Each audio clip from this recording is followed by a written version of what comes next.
بسم الله والحمد لله والصلاة والسلام على رسول الله. إن شاء الله النهاردة عندنا أفكار من إعادة تدوير البلاستيك. يلا بينا نشوف هنعمل إيه مع بعض. عندي هنا برطمانات بلاستيك، وزي ما احنا شايفين البرطمان بيبقى متقسم لأجزاء. أنا هقص الجزء الأولاني من البرطمان، وهاجي أنا طبعا هحتاج برطمانين، والبرطمان التاني هقص منه نفس الجزء، بس هقص كمان معاه حلقة من الحلقات اللي موجودة في البرطمان. تمام كده، عشان اقدر ادخل الاتنين مع بعض. هبتدي احط شمع، وهبتدي ان انا الزق الاتنين مع بعض كويس جدا، ويفضل ان انا الف حواليه سولوتيب. بعد كده جبت قطع من الكرتون، وابتديت ان انا اخد الدايره، مقاس الدايره الداخليه ومقاس الدايره الخارجيه. وبعد كده هبتدي ان انا عايزه اغلفهم عندي باي قماش. طبعا انا هنا مستخدمه بواقي قماش، نقدر نستخدم ممكن قماش كوخ لو متوفر عندكم. ابتديت اغلف كده القطعه بتاعتي من ناحيه واحده، وهبتدي دلوقتي الزقها في اتجاه اي اتجاه من الاتجاهات بتاعه البرطمان. تمام. وبعد كده هبتدي اجيب قطعه قماش تانية بس اكبر شويه بمسافه 2 سنتي عن الدايره الاساسيه، وهبتدي ان انا الزقها كده، وبعد كده هقصها كده الشرايط، وهقفل الشرايط دي على البرطمان زي ما احنا شايفين كده. تمام. كل ده بواقي قماش. عندي بعد كده هبتدي دلوقتي الدايره التانية اللي انا قصيتها برضو هغلفها بنفس الطريقه كده بالكرتون. هنغلفها برضو من ناحيه ومن ناحيه، يعني انا خدت كده قصيت، عشان بس نبقى فاهمين، قصيت جزء من الدايرتين اللي هم المقاسات المختلفه، وابتديت اغلفهم ولزقتهم على بعض. بعد كده جبت عندي هنا ده خيط كروشيه مضفراه مدخله الوان في بعضها، تقدروا تنسقوا الالوان زي ما انتوا عايزين. بوزع شمع، وبعد كده ببتدي الف حوالين البرطمان بتاعي. كل ما بعمل كده يعني بحط الشمع والف، احط الشمع والف واظبط كده واضغط عليه بايدي، عشان اضمن ان انا لزقته كويس جدا على البلاستيك، واعرف ان شغلي تمام ومظبوط. وزي ما احنا شايفين كده انا مضفرات الضفيره العاديه خالص اللي احنا كلنا عارفينها دي. يعني ان شاء الله هي مش هياخد، ما بياخدش معاكم الفكره، مش هتاخد خيط كتير خالص. او طبعا تقدروا تستخدموا اي نوع خيط انتوا عايزينه. بعد ما عملت الشكل بتاعي وقفلته كله، انا سايبه الجزئين اللي من فوق من البرطمان، القوس بتاع البرطمان من فوق ومن تحت. هاجي بقى في الاجزاء اللي من تحت دي انا مضفره لون من الالوان اللي انا استخدمتها، لون واحد لوحده، وهبتدي برضو الفه حوالين الجزء اللي انتوا شفتوه دوت. هاجي بقى في الجزء اللي هو من فوق، يعتبر اللي هو المكان بتاع البرطمان، هبتدي اغلفه بالقماش. وابتديت طبعا مزوده زياده عشان ادخلها من الداخل، واغلف كل الجزء بتاعي. بقى ده الشكل بتاع البرطمان كله.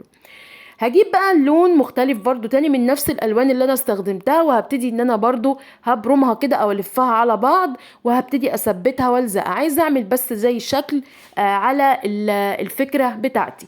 فبعملها بالطريقه اللي انتوا هتشوفوها دي، بحط شويه شمع وببتدي بقى ارسمها كده زي موجه. زي ما انتوا حابين. ممكن طبعا تستغنوا عن الخطوه دي وتحطوا شريط تزيين، اي حاجه، دانتيل، تل، اي حاجه من الحاجات دي، او الكلف او الجبير. كل الحاجات دي تنفع طبعا حسب هنا الذوق بتاعكم. بعد كده زي ما احنا شايفين، بس انا حبيت اعمل حاجه تبقى كلها في قلب بعضها، تبقى ماشيه كلها ايه، ميه واحده. بعد كده بعد ما يعني همشي هعمل الجزء بتاعي زي ما انتوا شايفين بالشكل ده، وهكرر نفس الخطوات دي في الجزء اللي من تحت في البرطمان. تمام، بقت معايا بالشكل ده. بعد كده طبعا ده شكلها. هجيب بقى دلوقتي عندي هنا شريط، او عندي هنا ده خيط سلسلة او مكرمية، هبتدي دلوقتي ذهبي هلفه حوالين البرطمان زي ما انتوا شفتوا. حبينا بس ندخل معاه الوان شوية، ووزعت خرز لولي، وده الشكل بتاع الفكرة بتاعتي. جبت هنا عندي حلقة ستارة بكرة سلوتيب فاضية، قصيتها كده بالنص ولفيت عليها خيط. وهجيب طبعا جزئين الكرتون اللي احنا قفلناهم مع بعض، اللي هم الجزئين المختلفين في المقاسات، حطيتهم كده وهلزق اعمل زي يد او مقبض للغطا بتاع البرطمان بتاعي. وهلف برضو حواليه من نفس الشريط الذهبي، وبرضو حوالين اليد. فكرة بسيطة خالص ما شاء الله، من برطمان بلاستيك كنا هنرميه، لا احنا هنستغله وهنعمل منه افكار حلوة جدا تنفعنا ونستفاد بيها. وده كده الغطا بتاع الفكرة بتاعتي، حاجة كده تحسوها زي الابريق، يعني تحسوها كده بلاص، شكلها لذيذ وحلو، وكمان الالوان مناسبة للفكرة. دي كانت الفكرة بتاعتي كده، اول جزء من البرطمان البلاستيك. بجد اتمنى تكون عجبتكم، لذيذة قوي وحلوة قوي، وتحس ان هي حاجة كده ليها تراث قديم وقيمة جدا. يا رب تكون الفكرة عجبتكم. ما تبخلوش على اختكم باللايك والشير لو الفيديو عجبكم. يلا بقى بينا نشوف الفكرة التانية.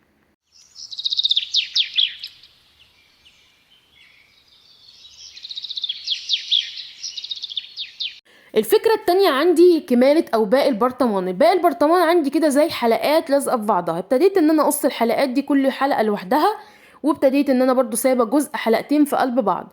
وعندي هنا برضو نفس الخيوط، خيوط الصوف بالوانها الجميلة ديت نقدر نستخدمها. انا هستخدم هنا كل يعني الوان، نسقوا الالوان زي ما انتوا عايزين، انا هعمل كذا لون مع بعض. الجزء اللي هو حلقتين ده هلفه بالخيط الاسود، وبعد كده باقي الحلقات هلفها بكذا لون او بالوان مختلفة زي ما انتوا عايزين. برضو فكرة لذيذة قوي، وفكرة منظم حلو جدا وروعة روعة يعني بصراحة. افكار جميلة جدا. وعايزة اقول لكم الخيوط الصوف من الخيوط المبهجة، الوانها بتجنن جدا، ودرجات الالوان بتبقى تحفة. حاجة كده بصراحة. عايزة اقول لكم اللي حببني في الالوان بجد الخيط الصوف. فانا هنا حبيت ان انا استخدم او اشتغل بيه. طبعا تقدروا تنفذوا باي نوع خيط انتوا حابينه، وممكن نستبدل برضو الخيوط بالقماش لو حابين، ينفع برضو.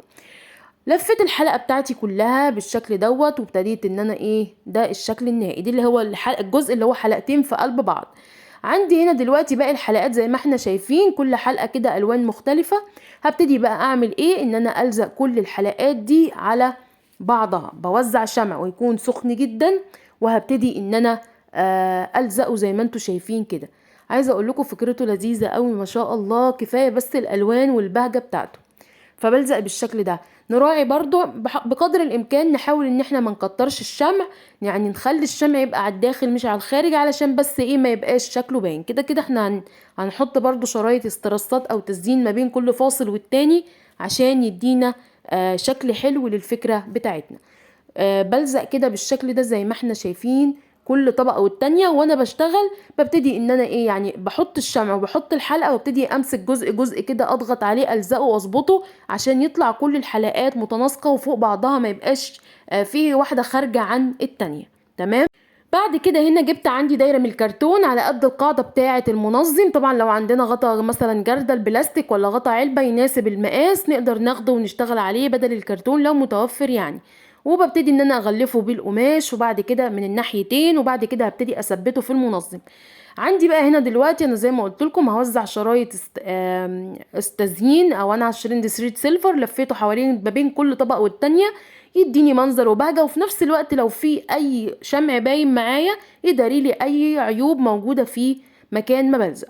وحطيت فيونكة كده في الجزئية دي، فكرته عسل أوي كيوت والواناته جميلة ومبهجة. يا رب تكون الافكار بتاعت النهارده عجبتكم. استغلال حلو جدا للبلاستيك اللي بنرميه. اتمنى ان انتم ما تنسوش اختكم باللايك والاشتراك في القناة والشير للفيديو لو عجبكم. بحبكم في الله. شكرا ليكم والسلام عليكم.